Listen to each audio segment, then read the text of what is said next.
بسم اللہ الرحمن الرحیم۔ السلام علیکم اسلامک سبسکرائب یوٹیوب کے ناظرین، آج کا ہمارا موضوع ہے حضرت علی مشکل کشا شیر خدا رضی اللہ تعالی عنہ پر۔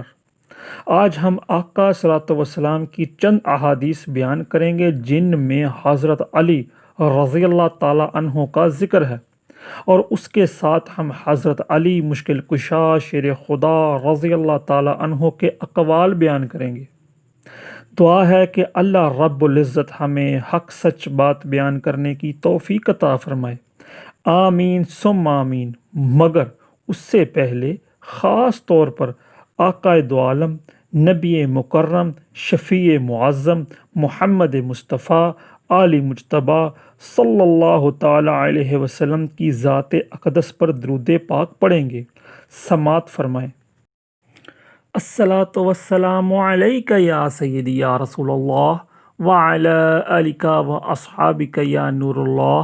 الصلاۃ والسلام علیک یا سیدی یا رسول اللہ وعلی آلک و اصحابک یا سیدی یا محمد رسول اللہ۔ بسم اللہ الرحمن الرحیم۔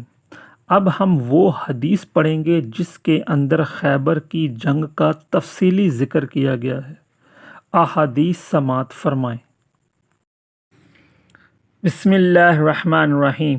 آپ صلی اللہ علیہ وسلم نے خیبر کی لڑائی کے دن فرمایا تھا کہ اسلامی جھنڈا میں ایک ایسے شخص کے ہاتھ میں دوں گا جس کے ذریعے اللہ رب العزت فتح عنایت فرمائیں گے۔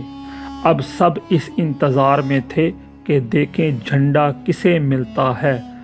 صبح ہوئی تو سب سرگرداں لوگ اسی امید میں رہے کہ کاش ان کو مل جائے، لیکن آپ صلی اللہ علیہ وسلم نے دریافت فرمایا علی کہاں ہے؟ عرض کیا گیا کہ وہ آنکھوں کے درد میں مبتلا ہیں۔ آخر آپ صلی اللہ علیہ وسلم کے حکم سے انہیں بلایا گیا۔ آپ صلی اللہ علیہ وسلم نے اپنا لعاب دہن مبارک ان کی آنکھوں میں لگا دیا اور فوراً ہی وہ اچھے ہو گئے، جیسے پہلے کوئی تکلیف ہی نہ ہو۔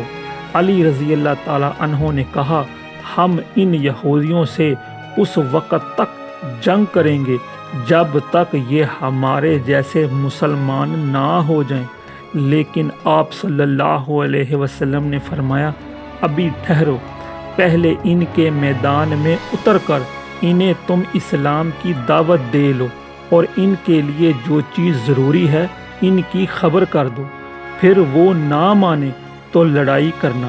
اللہ کی قسم اگر تمہارے ذریعے ایک شخص کو بھی ہدایت مل جائے تو یہ تمہارے حق میں سرخ اونٹوں سے بہتر ہے۔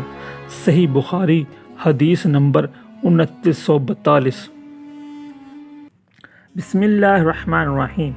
انہوں نے علی رضی اللہ تعالی عنہ کے ساتھ بصرہ میں ایک مرتبہ نماز پڑھی، پھر کہا کہ ہمیں انہوں نے وہ نماز یاد دلا دی جو کہ ہم نبی کریم صلی اللہ علیہ وسلم کے ساتھ پڑھا کرتے تھے۔ پھر کہا کہ علی رضی اللہ تعالی عنہ جب سر اٹھاتے اور جب سر جھکاتے اس وقت تکبیر کہتے۔ صحیح بخاری حدیث نمبر 784۔ بسم اللہ الرحمن الرحیم۔ اب ہم چند اقوال بیان کریں گے جو کہ آقا صلی اللہ علیہ وسلم نے بیان کیے اور جو حضرت علی نے بیان کیے۔ سماعت فرمائیں۔ بسم اللہ الرحمن الرحیم۔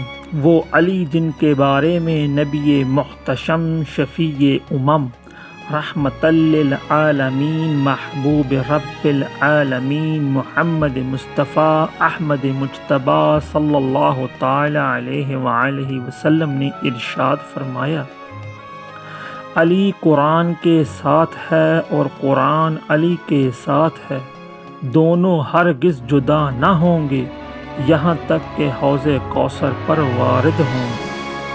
راوی حضرت ام سلمہ رضی اللہ تعالی عنہما۔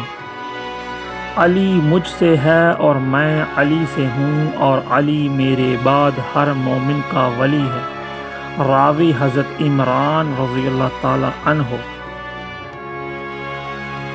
دنیا کو خریدنا بیوقوف لوگوں کی تجارت ہے، دوزخ بلا شبہ ان لوگوں کا مقام ہے جو نیک کاموں میں کوتاہی کرتے ہیں۔ علم اور عمل دونوں ساتھ ساتھ ہیں، پس جسے علم حاصل ہو وہ عمل بھی کرے۔